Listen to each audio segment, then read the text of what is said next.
Top quality और consistent performance के लिए सिर्फ सिल्वर पंप। टॉप क्वालिटी और कंसिस्टेंट परफॉर्मेंस के लिए सिर्फ सिल्वर पंप, नाम याद रखना। बकरीदच्या निमित्तानं नाशिक पोलिसांकडनं काय नेमकं खबरदारी घेतली जाईल, कारण नाशिक शहरामध्ये अनेक ठिकाणी वादाची जे आहे त्या प्रकार समोर येत आहे, काय कशा पद्धतीने उद्याचा बंदोबस्त असेल आणि काय नेमकी खबरदारी असेल? नाशिक शहर पोलीस हे ईदच्या बंदोबस्तासाठी सतर्क आहेत। आमची सर्व प्रकारची डिप्लॉयमेंटची तयारी झालेली आहे।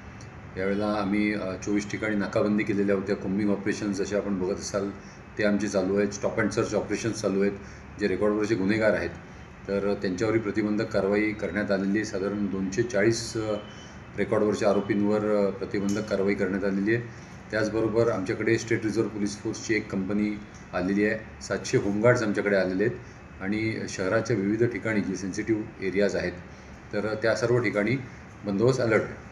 सर, खरं तर किती पोलीस अधिकारी आणि कर्मचारी उद्या नाशिकमध्ये असणार आहे? काही वाहतुकीमध्ये बदल असेल का? नागरिकांना नेमकं काय आव्हान करणार? उद्या नाशिक पोलिसांतर्फे साधारण 1500 अधिकारी अंमलदार नाशिक पोलीसचे, त्याचबरोबर एक कंपनी स्टेट रिझर्व्ह पोलीस फोर्सची आणि 700 होमगार्ड हे बंदोबस्तासाठी तैनात असणार आहे। त्याचबरोबर आमचे व्हॉलेंटियर्स, आमचे आईज अँड इयर्स असे सर्व प्रकारे शांतता कमिटीचे मेंबर्स हे सर्व आम्हाला या बंदोबस्तात मदत करणार आहेत।